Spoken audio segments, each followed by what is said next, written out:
You start to build that belief in yourself, the belief that says, this is different, but I can do it. I know I can.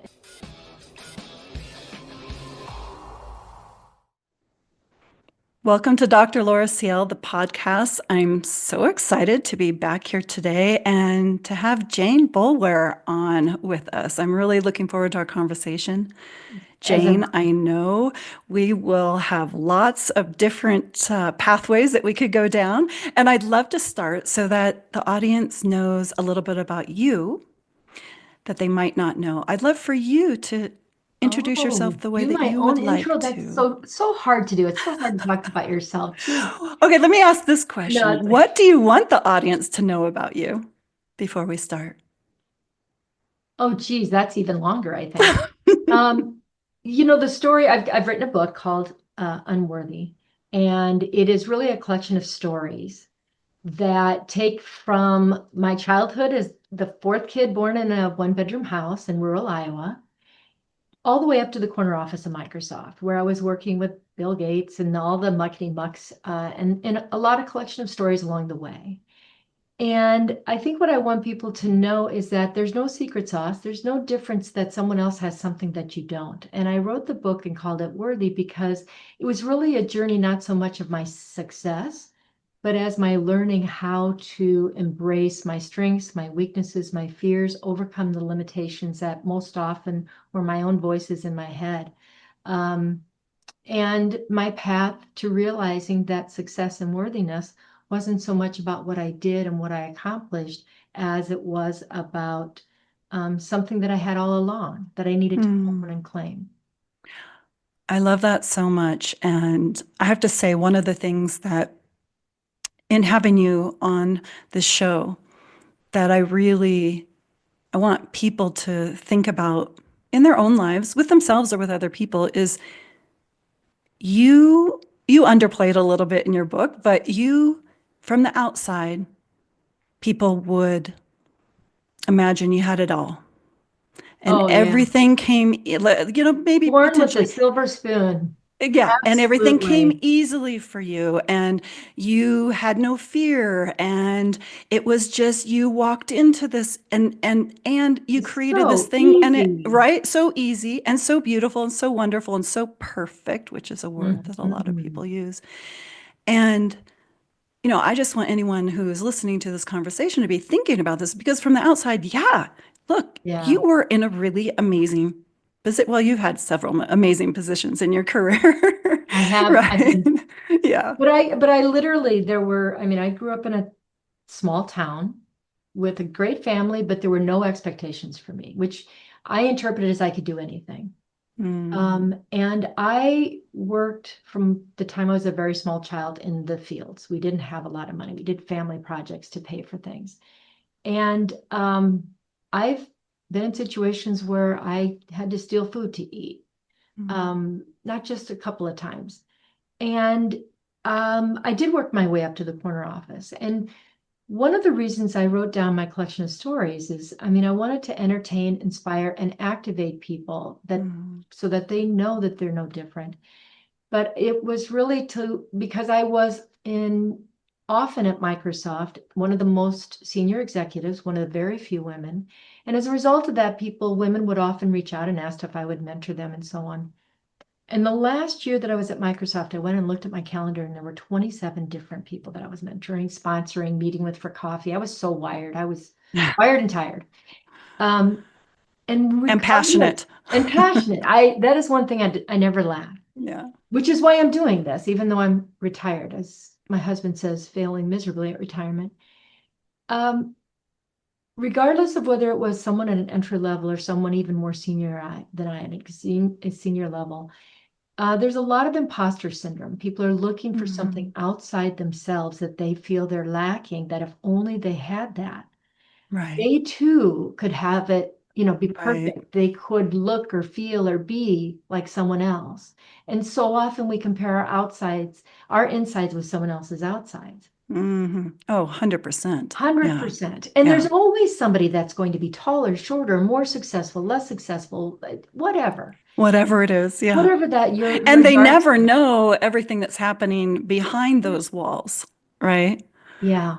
So I wrote the book that is as much about my failures and overcoming my own voices and choices and limitations to get where I needed to go, about saying yes when I was afraid.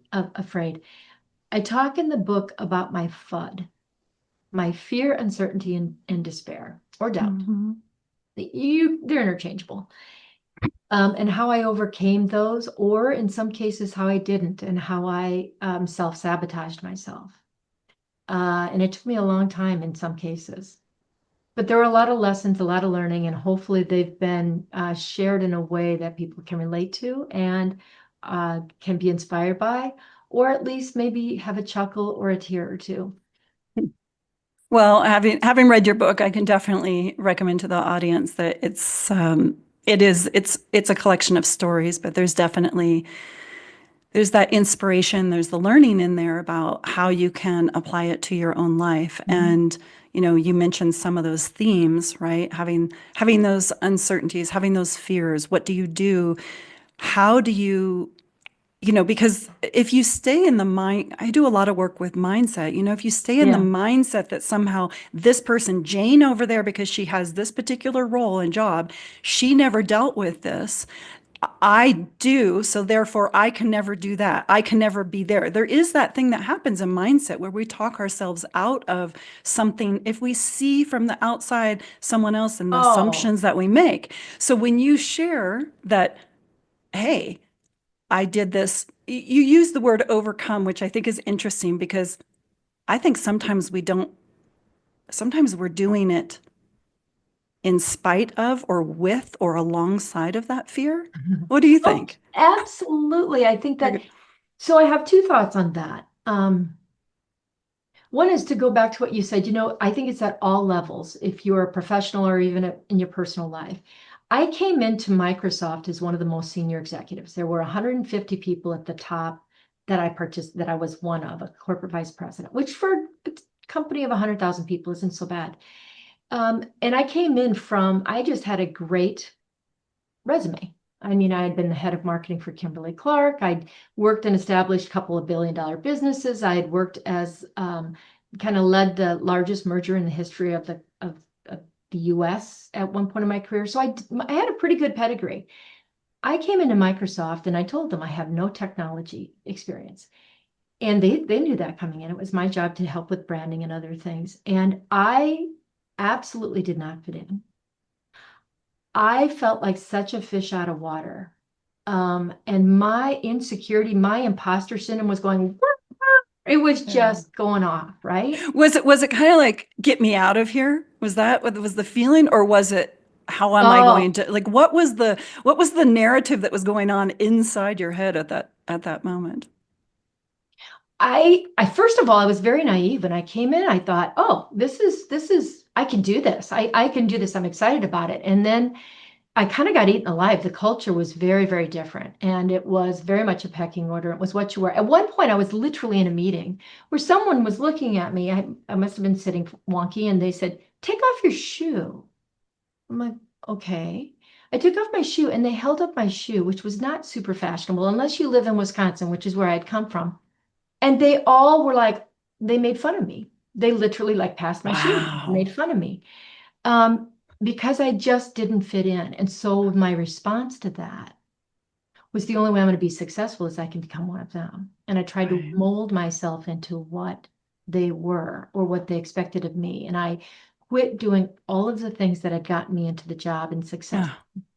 Gives me And, goosebumps because I oh, know that there are people listening who have done exactly that. I know I oh my have. I can God, I raise was my so hand. unhappy. Oh, I hired someone from Nordstrom and they bought all these clothes that had the I they love that had the part in your tags on book. it for the longest time because I would be like, who do I have to be today? Not who am I? What do I want to Yeah. wear? But who do I have to be today? And it was not a surprise, I guess, that I was not successful because I wasn't doing the things that made me successful. And you talked then about fear and how did I feel and how was I afraid? Um, I put on a like an armor. And it's again, these stories are in my book. And I put on a mask. And in doing the mask, I didn't let people see that I was vulnerable. I didn't ask for help. I didn't show that I needed support. I didn't ask for help. All of which, by the way, are ego things. Like it's amazing how many three-letter sentences are said from the or can't be said from the ego, but are so necessary for the heart. I am sorry. I need help. Um, I don't know. Mm-hmm. And the more we put on that armor, the less likely we are going to say the things that we actually need to do to be successful. And I want to underline before you go on that you had come from all of your career up until that point, at least based on what I read in the book. You really were showing up as you. I was. Okay. So this was a dramatic change for you. I didn't think the me that I showed up with was enough or would be successful. I thought in order for me to be successful, I had to be like you and Yeah. me. Because look, I was a kid that didn't see the ocean until I was 26. I don't think I saw a town bigger than 10,000 people until I was a teenager. I did not have a privileged life. I worked really hard in manual blue collar jobs, which is where I came from. And so when I got into an environment where there were billionaires, the concept, it just blew my mind. And so I didn't feel like I was enough. So I had to be something else. I had to assume a persona, Right. which never works. Just to be clear, if you're watching this or if you're considering that as a decent strategy or something you might want to do, don't do it. Doesn't work. Doesn't At least it work. didn't for me. And I will tell I, you, I don't think it were. I mean, in my work with my clients and in my own story, and I would say it doesn't work because in the end, not only is there a breakdown within yeah. yourself, which can be emotional, it can be physical, it can be relational, it can be all sorts of things, but there also is it's like you can get to a certain point doing that. So you might have some success. Meanwhile, the breakdown's happening inside, but you actually can't get to your highest level of success, whatever that looks like for you, if you do that. That's what Mhm. I have learned from the people I've worked with in my life. And there's a lot of shrapnel. Yeah, There just is personal around you, family, everything else, yeah, because you can't keep it all together. And I ultimately I had to ask myself, what does success look like? If I am yeah. successful being them and not me, what is Right, that success? It's not. right, It's right. just not because I didn't respect some of the folks that I was working with, or I struggled with them and I didn't want to emulate them. I become the person I was and had the success because I emulated leaders that I felt I wanted to be like. And for me to Mhm. emulate leaders or people that I didn't want to be like, even if I had been successful in doing that, wasn't my definition of success, was it? So I dealt with a lot of FUD, the fear, the uncertainty, Mhm. the doubt. And it really was when I used, there was a time in my career, Laurel, where I heard often I was described as a fearless leader because Mhm. I would absolutely take on um, roles that would often seem to be impossible, or I would overcome things that people thought weren't going to happen or couldn't happen. That's definitely part of your stories in your book. Yeah, and That definitely shows up. It's like here she goes. She's going into another opportunity opportunity. Yep, with a I few either people said yes. around her saying, "I don't know if this is going to go very well." And Yep. And Jane I would goes argue in. sometimes I was set up for failure. I was put in charge of the US Windows business. And I wasn't technical, and Windows is really technical with all the security features and everything else. It's the guts of obviously of computing. So I remember going to howitworks.com the weekend before. I mean, you don't manage $1 billion business and watch and read howitworks.com beforehand. But what I learned is that um, I knew how to run $1 billion businesses. I Mhm. knew how to put together individuals in a how to find great talent, set individuals up for success, position them for set clear goals and responsibilities, and remove the barriers to their success and reward them. The things that it took, in my experience, to run successful businesses didn't count on me knowing the bits and bytes of an operating system, Mm, because there were a lot mhm. of people that knew how to do that, and I would never be better than them. Right. And that's the point at which I said, I'm either going to lead in the way that I has Mm, made me successful, in the way that when I go home at night, I feel good about what I've done. I right. like and support and respect the people that I work with and myself. And that's when I started to change back to the leadership style, or to Mm, create the leadership style that enabled our team to do things that no one thought was possible. mm. Because people were set up for them for success because they were utilizing and becoming more than what they thought they could or would ever do, just like someone had done to me at several points in my career. Right. And That that was it's fun. it's interesting. I mean, you had, yeah, it sounds like you had incredible leadership and mentorship in early on in your career that helped you build and grow as a leader. I did have It's a couple people, yes, that I yeah. just watched and learned and listened. You know, something that keeps popping up as you were speaking is this in incredibly large organizations.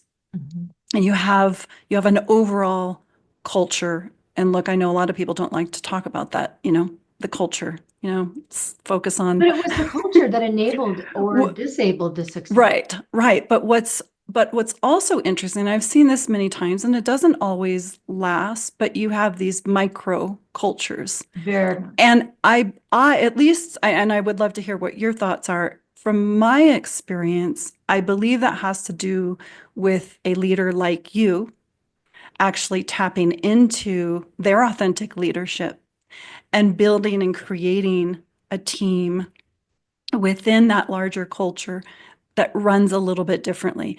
That's what I have seen. And it's Yeah. great. And it can also be frustrating at times too, being within. It's like you're not quite fully able to take that, what I would say, that full breath of air, but at least you can breathe, you Yeah. know? So I'd love to hear Yeah. your thoughts on that because you have worked in several very large corporations and it's hard. Look, it's easy when someone's Yeah. starting a new company, right? And there are 10 people working there. It's easy to be clear about what culture you want. And Yeah. as it grows and expands, it's harder. So I just love to hear a little bit about what your thoughts are on that culture and then the micro cultures.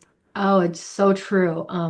It's interesting because if you look at Steve Ballmer, he led the company for a very long time, and he was a brilliant man, and he was a good man in lots of ways. And his culture was to pit people against each other, made the best man win, kind of, where people literally were, if you're going to be successful, it means you win, I lose, Right. right?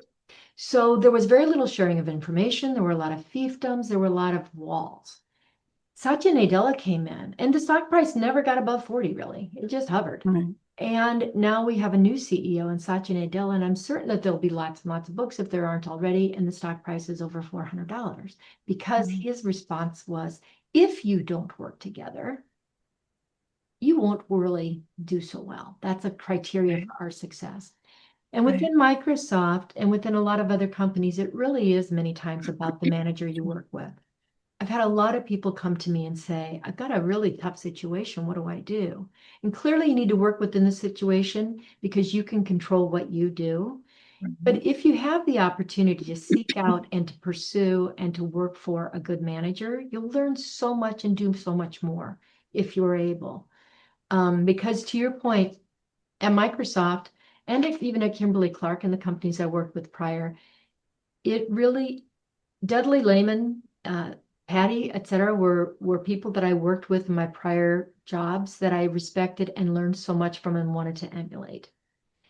At Microsoft, I had to make the decision that I wanted to manage and lead the way that I would. And it was contrary to the culture. What happened was the people on our team had really positive experiences, and the word spread. And it turned out was not my expectation. It turned out people wanted to come and work for our team. I love that. And when I started a new team for devices, I literally went to the sales organization. They gave me like 10 minutes on a 3-day agenda, 15 minutes to make a pitch for this new team. And I'm like, nobody is going to want to work on this new team. Nobody's going to give up their established roles where they make good money, they have uncertainty, they have certainty, they know how to be successful. So I gave this speech. It's a There's Jane's doubt coming in, by the way, for Oh anyone yeah, yeah, listening. totally. I'm like, this is I have it in But my she's I doing it have it in my anyway. drawer. There is a piece of paper here that I like literally a notebook, a little napkin that I wrote my notes on. I said, I'm starting a new team. I don't know how we're going to be comped. I don't know what success looks like. I don't know how we're going to measure success.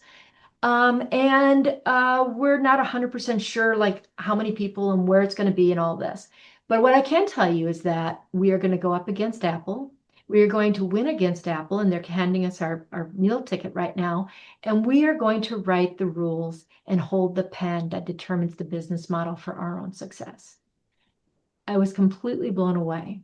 The top sellers, the people that wanted a challenge, that wanted to have a new approach, a fresh air, work for in a different way came forward. And I think that happens more often than not.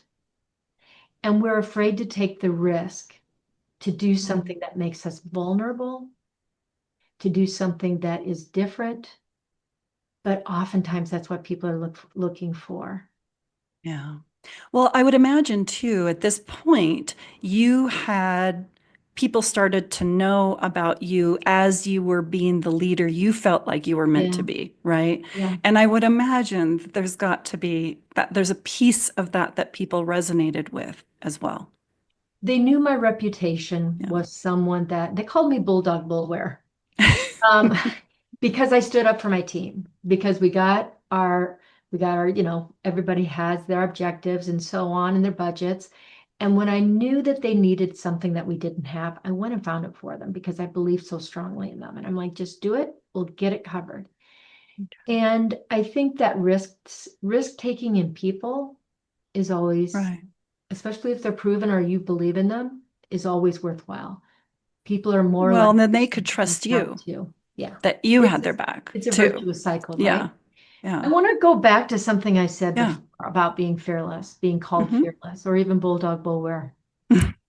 There, I used to really like being called a fearless leader, and I wore it like I was Hmm. proud of that. And it took me a while to realize that wearing a title was wearing me out. It just was wearing me out.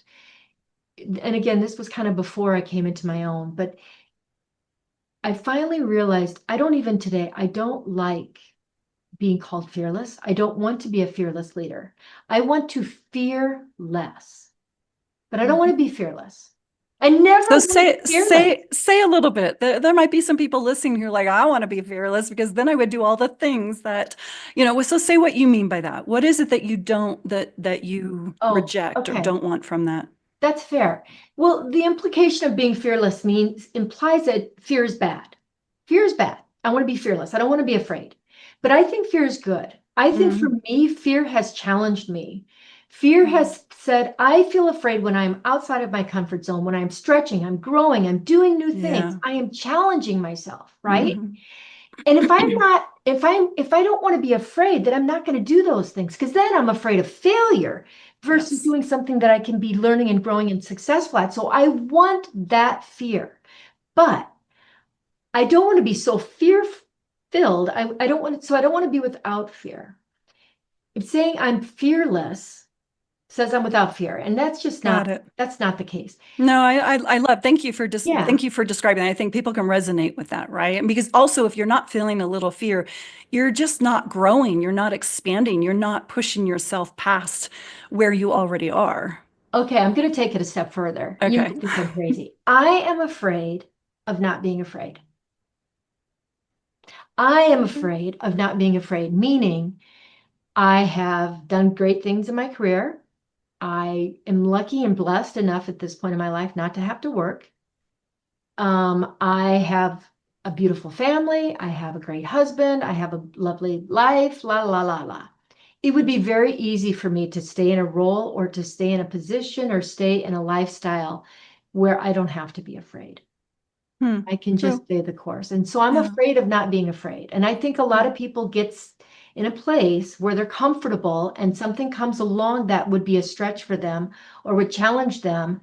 And their response is, why rock the boat? No, that's scary. Right. I don't want to do that. Right. I don't want to be like that. And you know what? It happens the older we get too. It's more likely to I know, I'm happen. 62. I'm like, I don't want to do that. I don't want to do that either. I think, I wouldn't it be want to be great to 92 always be and afraid. exactly still be pushing ourselves? Yeah. You know, I actually, when I worked in a hospital for a while, did some consulting in a hospital setting, and it was mostly with the physicians and the nursing staff, but I also would get to speak to patients from time to time. And I had the privilege of meeting this woman who was she first time she'd ever been in the hospital in her entire life. She was 104. It was a couple days before her 105th birthday. She had never been in the hospital, first of all. That's Wow. amazing. And she was 100% with it mentally. I can't remember what happened. Broke her leg or I don't remember. There was something. No, it wasn't broke her leg. It was something else because they told her she might not make it home. And there was such a it's funny. I just started asking her. I said, "Hey, can I ask you some questions?" And I have this radio show, and this was before when I had my other radio show, and I want to share with people. Do you mind if I share? She's like, Yeah. "No, let's talk." So we started talking, What a and great opportunity. oh, she Holy was cow. so amazing. And do you know when I asked her if she had any regrets? I was asking about regrets. I was asking about any fears, Yeah. anything that, at this point in her life, looking back, and she looked at me and she said, the only thing right now I'm afraid of is that I'm not going to be able to get home and finish my painting that I'm working on right now. And I was like, wow, it's she wasn't caught up in all the stuff that the medical team was caught up in. Her Yeah. focus, so her fear, there was fear, but it wasn't, oh my God, I'm going to die in the hospital. It Yeah. actually was, I'm not going to get to finish that painting that I started Yeah. last month. And I see it. I see what I want to finish, and I haven't figured it out, right? Like she's still learning, she's still growing, she's still being creative. And that was just one piece of our conversation. But you make me think of that because I think also as I get older, I Yeah. I want to push myself. I want to keep pushing myself beyond what's already comfortable, you know? Yeah. I grew up and I'm going to age myself, but there was a writer, her name was Irma Bombeck, and Mhm. she just had funny stories about everyday life, which is what I tried to do in the book, is kind of make Right. funny, entertaining stories about everyday things with a bit of a lesson. And I have in front of my PC all the time, when I stand before God at the end of my life, I would hope that I would not have a single bit of talent left and could say, I Mm. used everything you gave me. And I really like that thought, which is that, the concept of retiring or the concept of being comfortable, so comfortable that you don't want to change, that you've got your routine. There's nothing wrong with being comfortable. And yet, I also think that we have to maintain that passion and that purpose. And that passion is the thing that fires you up, right? It's the Mhm. thing that just makes you want to continue to paint that picture at Yeah. 104 and Yeah. keeps you Write a wanting to book. leaning in and write a book or whatever that Yeah. might be. But the purpose I think for me is so important because it is the service of what you've learned. How do you apply what you've learned? How do you apply whether it's your passion or whatever that learning is in the Hmm. service of helping other people? And doing both of those, if you're having a role, and I think we all need to have in our jobs a bit of both, right? Hmm. Yeah. Hopefully there's something in that role that you're passionate about, or you find Right. something you're passionate Right. about. Right. And then in the process of doing that, as you're working and as you're participating as part of a team or in whatever role that is, there's a purpose to it. Hmm. I worked at Kimberly Clark and we had Depend and Kotex and Huggies and all these things that people are like, why would you do that? And I remember the Depend team was like one of the most motivated teams because they knew Mm. that incontinence was one of the leading reasons that people had to go into nursing homes. And the more they could keep people independent, Right. more they could sustain their life. Now that's Also a prevents different people from way going out and living. and living. And Yeah. that's Yeah. just that is a frame that we just get to do as individuals every Yeah. single day that we go into the workplace. So that's why I say I think it's great um, to be comfortable. I think it's great to be experts, but I also believe that you should, I say in my book that when I was often not the first person asked to take a job, be offered a role, but I was always the last. Meaning, I Mm. said yes to jobs that other people thought were too risky, Right. unlikely to succeed, Right. too off the beaten path. Mm. But I don't believe in 5-year plans. I got my undergraduate degree in forestry and ended up to be a top executive at Microsoft. You can't chart that. Right. So what is it with, okay, for people listening, because this is an interesting thing, right? There's the linear logical charting that is talked about, if you do XYZ and then this will happen. So what is it that you would say that is? If it's not the 5-year plan, if it's not the chart, what happened with you going into forestry, Oh, right? shoot. Like Yeah. what is it coincidence? Is it you Well, I got into following? forestry because there was a nun when I was in senior in high school and I didn't know what to do because I nobody around me had gone to college who said, well, what do you like to do? I like the outdoors and I'm good at science and chemistry. And so she said forestry. And this is in Iowa. In Iowa, there's like 5 trees in Iowa. So, I Right. mean, come on. Um, so the reason I say you can't chart a 5-year course is because from there I went on to get my master's. And I looked, every time a door opened, I ran through it. Every time I thought there Mm, might be something, and several times doors weren't opened and I had to lower my shoulder and run through a wall. In fact, that mm, team I told you I was recruiting for at Microsoft, that people mhm. came, I said, I'm looking for people that are willing to spit vinegar and chew nails. Meaning we're just gonna have that passion and gut it out. Right. The kids that talk to in high school that are so worried about what they major in, Mhm. I bet there are a lot of people listening to this who may not be doing what they went to college for, their degrees Right. for, right? Right. And I would imagine it's always said that the regrets you have are the things you don't do. Oftentimes you're given opportunities for jobs that may seem indirect. I was a year and a half old. My son was a year and a half old. I was living in Wisconsin when I was offered the opportunity to manage and be part of the operations for the 16 countries south of Mexico. I didn't speak English. I didn't, I was not a male. It was very machismo. I had a young family. My husband was gainfully employed in Wisconsin, and I didn't think I was qualified, truthfully. In fact, Mhm. knew I wasn't qualified. And 5 days later, I was on a flight to Argentina.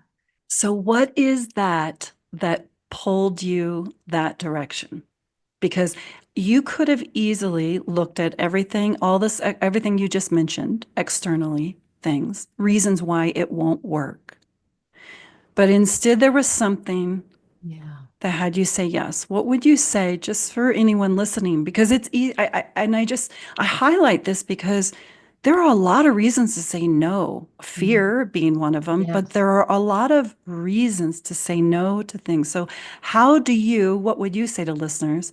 How did you identify when, even when it looked like there were a lot of reasons to say no, you said yes? Yeah, that looks like a very big decision. It, and it was. My husband was part of it. Mhm. And initially I was like, holy moly. But it was the only logical decision because throughout my life, Mhm. I'd put myself in positions that others thought maybe I couldn't do or that stretch and grew myself. Mhm. And I realized that in doing difficult things I never imagined, I began to imagine myself differently. And I Okay. think that's really important. I started and you can start at any time, but starting to do those things that make you uncomfortable, taking on something that you're afraid you might fail at, Yeah. even a little thing, you start to build that resiliency. You start to build that grit.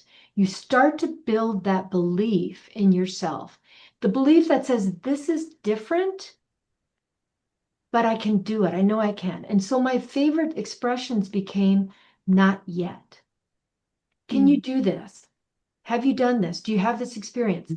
Not yet, That's a specifically. great mindset shift for anyone listening. Underline that, Yeah, right? Because you could easily say no, no, no, no, no, which shuts down. It just shuts. It puts a big heavy wall in front of you. Not yet opens it up. absolutely. And for Yeah. people who are looking for new jobs, a lot of people are being displaced right now or looking or in the Mm-hmm. job field and they're looking at what they've done, which I get. Expand that view because it's really the skills that you bring that lend you your success. Yes, if you're a coder, you need to know zeros and ones. You need to know there are some things I don't want a CPA that, has a degree in liberal arts. Granted, Right. but oftentimes, a lot of the knowledge that you have is transferable in ways you didn't think about it. I Mm-hmm. cannot tell you how many times I used my forestry degree as I ascended the corporate ladder. I simply can't. When I was in charge of the Scott paper business, they were completely blown away that I knew about tissue and pulp and paper. Mm-hmm. When I was involved at Microsoft, they were completely blown away that the experience that I had on Huggies was so incredibly relevant to selling software. It is something that you need to think about, which is not yet or not directly, but it is still really relevant. So the decision was a big one, but it was made from the time I started saying yes to things that were small, and that Mm-hmm. resiliency and that grit and that belief at the end of the day, because you've done that so often, that you Mm-hmm. can overcome, that you can figure it out. And if it doesn't work out, something else will. Another Mm-hmm. door will. Mm-hmm. It That's a great thing to always add. does. I hear running because you talked about fear before, being afraid. We talked about that. I hear you saying running toward Yes. what is a little scary when you Yeah. know it's, I don't know what the right word is, when you know it's aligned with where you're going, or if you know that it's ultimately the right decision, I didn't or know that that South there's American something, thing was going to work out. And I didn't know but that was going to something lead made you to the say yes. merger. What made me say yes is that it was a challenge. Okay. And I Okay. taught So, myself not to run away from challenges, okay. but to lean Okay. into it and put my shoulder into it. And in part of it, to be truthful, I did it. It became natural for me because I grew up in an environment where I had no choice. If I wasn't going to do what everyone else always did, I had to do things differently and I had to say yes Mm, because I was desperate in some cases. I okay. didn't really have a choice.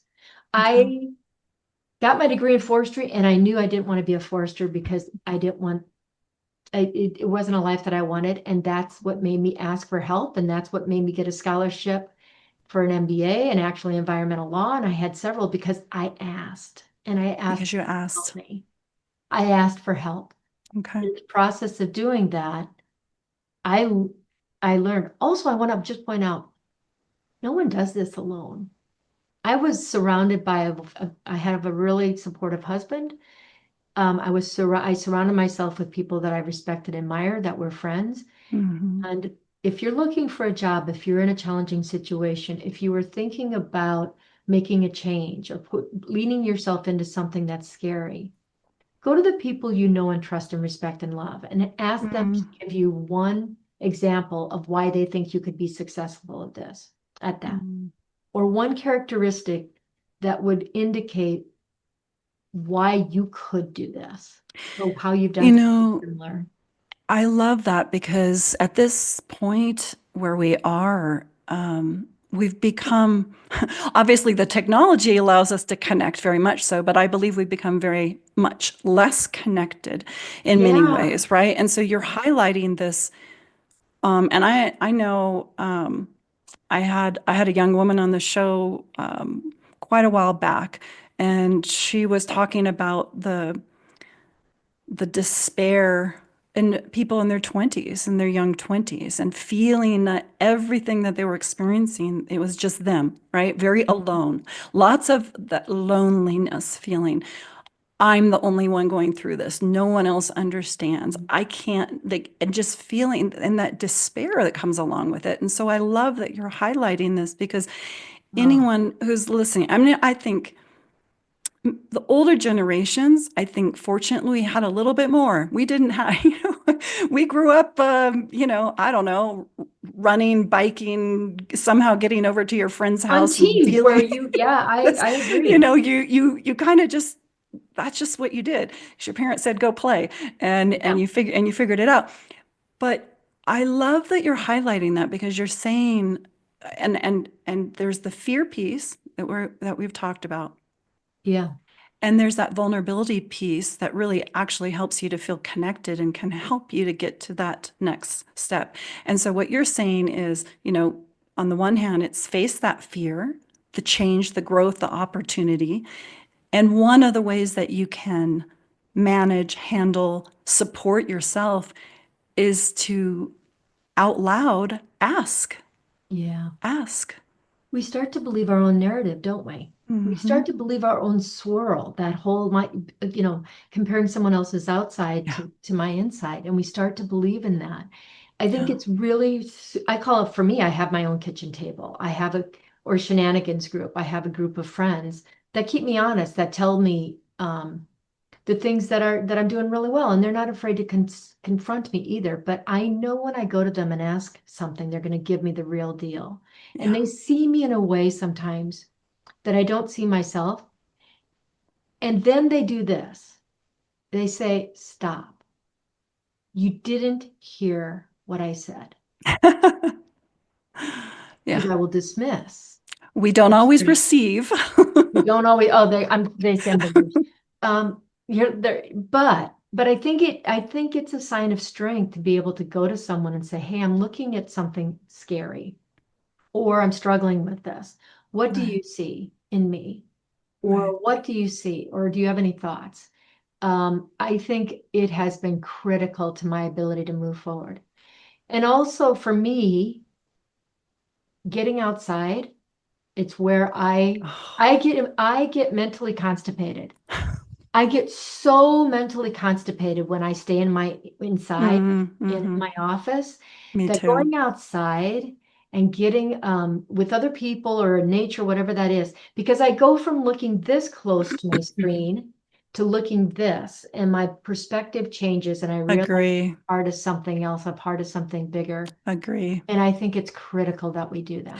That's actually one of the very simple first things when I'm working with someone who comes to me, whatever Yeah. their career level, where they're feeling a little bit stuck. One of the first things, and it seems so funny and so silly, and some people dismiss it, and I say, well, it's just give it a go, even if it's 10 minutes every morning or afternoon, whatever, um, it shifts, it does something, whether it's a walk down to the beach, whether it's to go out on the patio and be around the flowers and the plants, whether it's for me, I love hiking in the mountains. Yeah. Whatever it is, their nature, we have distanced ourselves from nature, and nature there, it's not just a calming, what you said is that bigger perspective, you know, and it somehow shifts. We can see Life things isn't so lived 12 feet. differently. Yeah, 12 inches. I Yeah. started doing something in the last year, and I go for a walk every night before I go to bed. And it's dark. It's Mm. almost always dark. And I live in a neighborhood that's pretty safe. And sometimes I run across people and sometimes I don't. And I release Mm-hmm. everything that doesn't serve me during the day, all the Yeah. mistakes I've made, all the things I heard that I could swirl Yeah. on, whatever that might be. And I receive and I offer gratitude Yeah. for the positive things. And I'm always Yeah. thoughtful that I'm thinking about the gratitude before I walk Mm-hmm. back in the door. Mm-hmm. And it enables me to unwind and to also refocus and go into the night's sleep and the next day with the positive. Yeah. And it's dark, so nobody can. Sometimes I talk to myself or whatever it might be. Yeah. I don't think I scare anybody, but it's possible.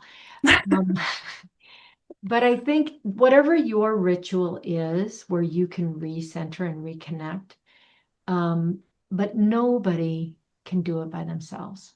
Yeah. Yes. And if So you for need anyone, anybody needs to reach out to someone, you want to reach out to me, Jane at jboulware.com. Because I'll help you remember. Um, I love that. You have such a giving heart, Jane.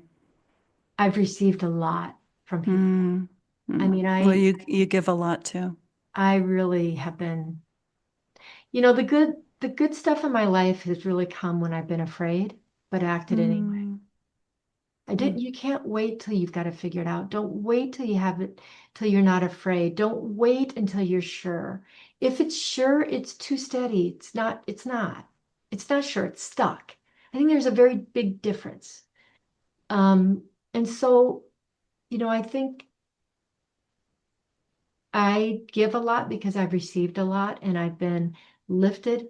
I say to people, it's our job to show up, stand up, and lift up. It just is mm. it's as one another and supporting one another. That's what we have to do. Mm. Say a little bit about what you're doing because I don't know if our listeners know yet that your book, all of the proceeds are, you're giving all of the proceeds. Say a little bit about what your intention is in putting this book out and then also in sharing the proceeds. Well, the book that I've written is called Unworthy, and it is not a 3 steps to get to the corner office kind of thing. I don't have a program you can attend. I don't have any of those things. It is a book that's a collection of stories, as we talked about, that will hopefully Hmm. be resonate with you. I had a couple of people tell me they read a story a night before they go to bed because it just helps them feel centered and positive. Um, I've written the book so that people will overcome, so that they're going to rethink what's possible for themselves. Hmm. Because we get stuck, because we think that we're the only ones, because we become afraid to try. Hopefully the book will help you to do that.